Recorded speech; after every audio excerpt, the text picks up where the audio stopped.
सभी स्टूडेंट्स को नमस्कार। कक्षा 10 प्रश्नावली 1 वास्तविक संख्याएं उसका पार्ट नंबर 3 पार्ट नंबर 3 में हमने पहले पढ़ा था कि अपनी जो अंकगणित की आधारभूत प्रमेय 1.1 क्या होती है। आज हम पढ़ेंगे अंकगणित की आधारभूत प्रमेय 1.2। कितनी? 1.2। इसमें होता क्या है कि हमें क्या है कि अभाज्य गुणनखंड करने होते हैं। क्या होता है? अभाज्य गुणनखंड। जब हम कोई भी संख्या का अभाज्य गुणनखंड के रूप में लिखते हैं, अभाज्य संख्या जो ये हमने मान लो 196 ले लिया, इसका हम क्या करेंगे? अभाज्य गुणनखंड।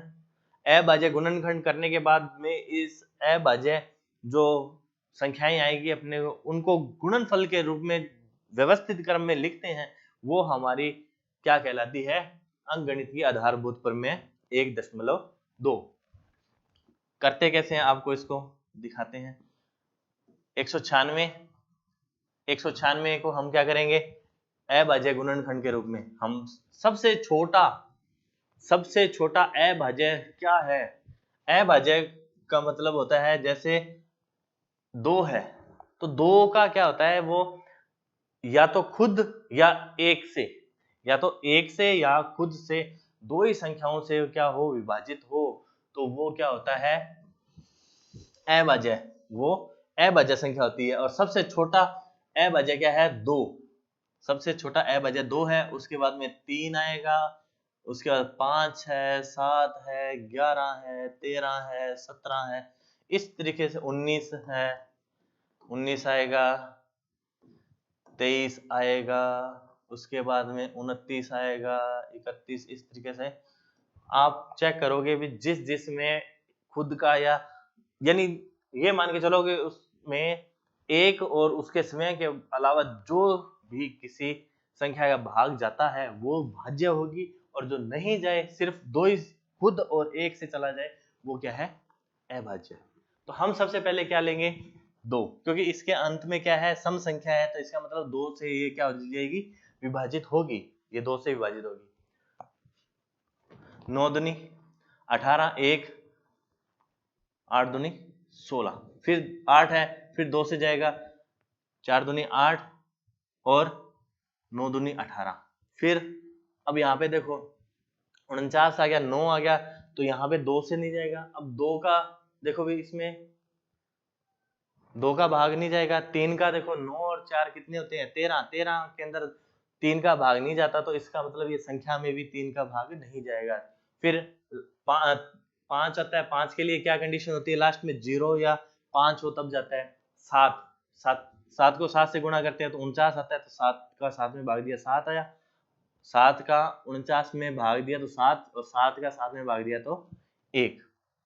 7 में 7 का भाग दिया तो 1। तो हमने क्या किया है? हमने क्या किया? इस 196 को हमने क्या लिख दिया? 2 गुणा 2 गुणा 7 गुणा 7 गुणा, अब लास्ट में 1 लिखो तो लिख दो, ना लिखो तो भी चलेगा। ठीक, तो हमने क्या किया है?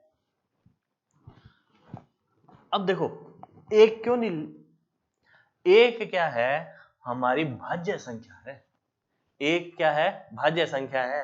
अब आप कहोगे कि सर उसमें तो 1 का ही भाग जाता है और कोई संख्या का भाग जाता ही नहीं। लेकिन अब ये बताओ, 2 में 1 का भाग जाता है, 3 में 1 का भाग जाता है, 5 में 1 का भाग जाता है, तो 1 हर एक के साथ आता है। तो इसलिए 1 क्या है? भाज्य संख्या है। 1 क्या है? भाज्य संख्या मानेंगे। होती है तो माननी पड़ेगी।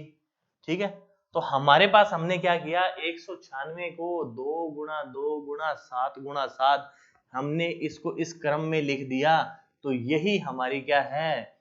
आधारभूत अंकगणित की आधारभूत प्रमेय का 1.2। हमने क्या किया? अभाज्य गुणनखंड कर लिया, उसको व्यवस्थित क्रम। व्यवस्थित क्रम का मतलब क्या होता है? व्यवस्थित क्रम। व्यवस्थित क्रम का मतलब क्या है? हमें इन अभाज्य गुणनखंड करने के बाद अभाज्य जो संख्याएं आएगी, ये वाली 2 2 7 7 और ये, इनको हमने व्यवस्थित क्रम, कौन सा? आरोही क्रम। कौन सा? आरोही क्रम, आरोही क्रम कौन सा क्रम होता है? आरोही क्रम में लिखना। अगर आपने इसको, आरोही क्रम का मतलब क्या होता है? पहले छोटी फिर बड़ी फिर बड़ी बड़ी बड़ी इस तरीके से, यानी बढ़ना बढ़ना बढ़ते क्रम को क्या बोलते हैं? आरोही क्रम। तो हमने 2 2 7 7 इनको क्या लिख दिया? हमने क्या लिख दिया? आरोही क्रम में, यानी व्यवस्थित क्रम। और यही व्यवस्थित क्रम अंकगणित की आधारभूत प्रमेय का क्या है? 1.2। अब एक क्वेश्चन ये वाला है, कितना है? 32,760। अब यहाँ पे लास्ट में 0 है तो नो डाउट यहाँ पे क्या आएगा? 2 2 एकम 2 2 6 12 2 3 6 2 8 16 और ये यहाँ पे क्या आ जाएगा? 0 का 0। फिर लास्ट में 2 है, 2 से करेंगे। 2 8 16 2 एकम 2 2 9 18 पूरा चला गया, फिर ये 0 बच गया तो 0 का 0। फिर 2 से 2 चौके 8, एक में भाग नहीं गया 0। फिर कितना आया? 9 दूनी 18, एक बच गया 10, 95। क्या आया? 95। उसके बाद में अब यहाँ देखो, अब लास्ट में क्या आया? 5। 5 में 2 का भाग नहीं जाता तो हम क्या करेंगे? इन संख्याओं को जोड़ के देखो, 5 और 9 14, 14 और 4 18, 18 में 3 का भाग जाता है तो इसका मतलब इसमें भी 3 का भाग जाएगा।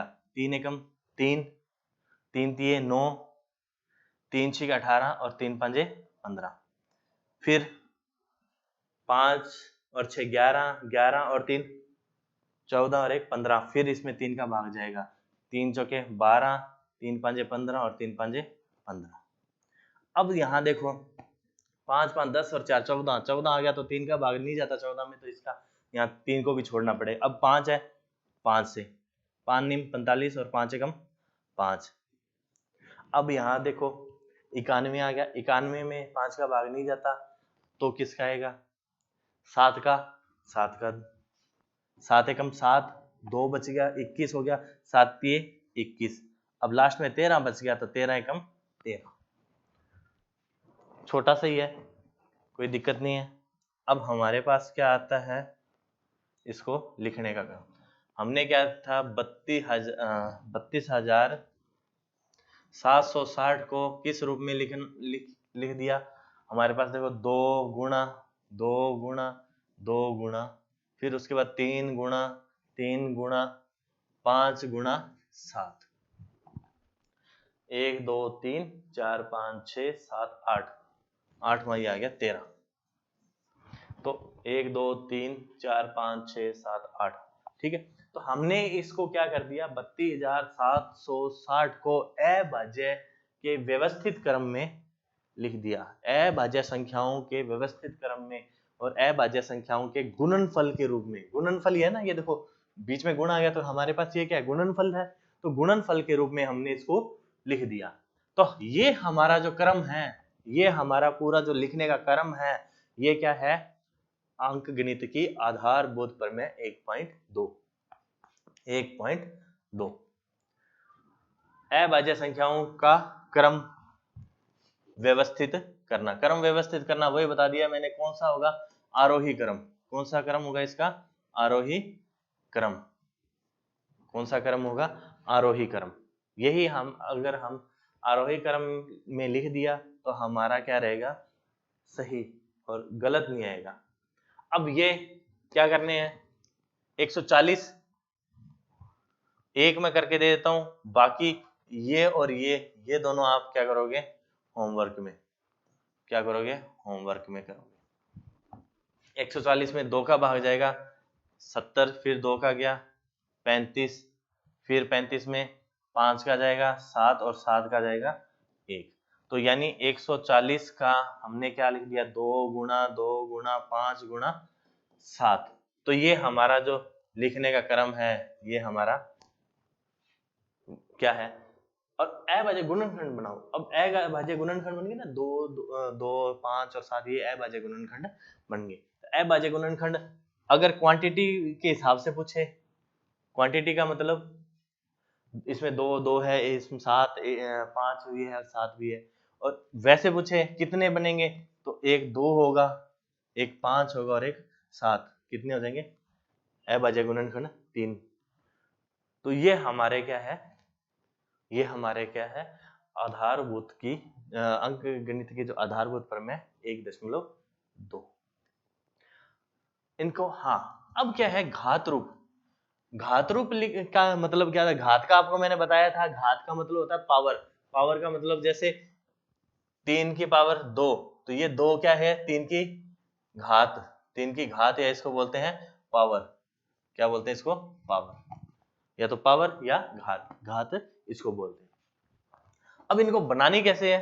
अब लो, 180 को 2 से किया, 90 फिर 2 से किया, 45, 45 में 3 का 15, फिर 3 का 5 और फिर 5 का 1। ये अभाज्य गुणनखंड कर लिया हमने। अब 180 को लिखेंगे कैसे? 2 गुणा 2 गुणा 3 गुणा 3 गुणा 5। ठीक है, लिख दिया यहां तक। अब हमने क्या करना है, क्या लिखना है? घात रूप। तो 180 को हमने घात रूप में लिखना है, तो वो कैसे लिखा जाएगा? हमने क्या करना है, पहले 2, फिर गुणा, फिर 3, फिर गुणा, फिर 5। जितने भी अभाज्य हैं उनको एक एक बार लिखेंगे। लिख दिया कि 2 था तो 2 लिख लिया, 3 था तो 3 लिख लिया, 5 था तो 5 लिख लिया। अब 2 है कितनी बार? 2 बार है, तो इसके ऊपर क्या लग जाएगा? 2। 3 कितनी बार है? 2। और 5 कितनी बार है? 1। 1 लगाओ या ना लगाओ कोई दिक्कत नहीं है। तो 2 की घात 2 गुणा 3 की घात 2 गुणा 5 की घात 1, 5 की घात 1। तो ये इस 180 को हमने किस रूप में लिख दिया? अभाज्य गुणनखंड के घात के रूप में। वापिस चलते हैं थोड़ा सा बैक। अब यहां देखो, यहां आए तो अब इसका घात रूप कैसे लिखेंगे? हमारे पास क्या है, एक तो 2 था, फिर 3 था, फिर 5 था, फिर 7 था और फिर 13 था। अब 2 की घात कितनी है इसमें? 1 2 और 3, 3 बार गुणा में है ना। ये ध्यान देना है, गुणा में होना चाहिए। किस में होना चाहिए? गुणा में होना चाहिए, तब घात बनती है। तो 1 2 3, तो इसकी घात कितनी आ गई? इसकी घात कितनी आ गई? 3। और 3 की घात कितनी बन जाएगी? 2 बार है 2, 5 की 1 है, 7 की 1 और 13 की 1। ये लिख दिया घात रूप में। अब इसमें 2 की घात और 3 की घात, इन दोनों की घात बनानी है। घात कितनी बन जाएगी? इसमें 2 की कितनी है? 2 है, और 7 की कितनी है? 2। तो 196 को 2 की घात 2 और गुणा 7 की घात 2 से लिख देंगे। तो यानी अब आपने ये घात रूप में लिखना ये समझ लिया। अभाज्य गुणनखंड करने कैसे करने हैं, फिर उनको व्यवस्थित क्रम में कैसे लिखना है। हमने क्या करना है, अभाज्य गुणनखंड कैसे करने हैं, दूसरा, ये तो हमारा पहला। फिर उसको व्यवस्थित जो क्रम है उसमें लिखना, तीसरा घात रूप में लिखना। तो ये हमारा क्या रहेगा, एक इस पूरी की पूरी जो पार्ट है उसका एक पार्ट। तो हमने ये सारी की सारी संख्याएं हमने कर ली। अब ये दोनों आपके होमवर्क थे कि भी अभाज्य गुणनखंड बनाओ, और इसमें जो आपका होमवर्क रहेगा 255 और 336, इनको अभाज्य गुणनखंड बना के और उनकी घात रूप में लिखना है। ठीक है, तो ये 10वीं क्लास की पार्ट जो पहली प्रश्नावली है वास्तविक है उसका पार्ट नंबर 3। तो ये आपने करना है और अच्छे से इसको करना है। अगर ये अभाज्य गुणनखंड करने आ गए ना, तो ये आपके ताउम्र, जब तक आप कोई ना कोई कंपटीशन की तैयारी करोगे, वहां आपको ये हमेशा आगे मिलेंगे, वो हमेशा आपको आगे मिलेंगे। अगर आपने यहाँ से सही करना सीख लिया तो आगे आपको करने में टाइमिंग जो आपकी वो बहुत सही हो जाएगी। ठीक है, तो ये पार्ट नंबर 3 कंप्लीट। हम नेक्स्ट करेंगे पार्ट नंबर 4। तो उससे पहले आप पार्ट नंबर 3 भी कंप्लीट कर लो, और जो पहले और दूसरे पार्ट किए थे उसको भी अच्छे से पढ़ लो। अब हम मिलेंगे नेक्स्ट पार्ट नंबर 4 में। ठीक है।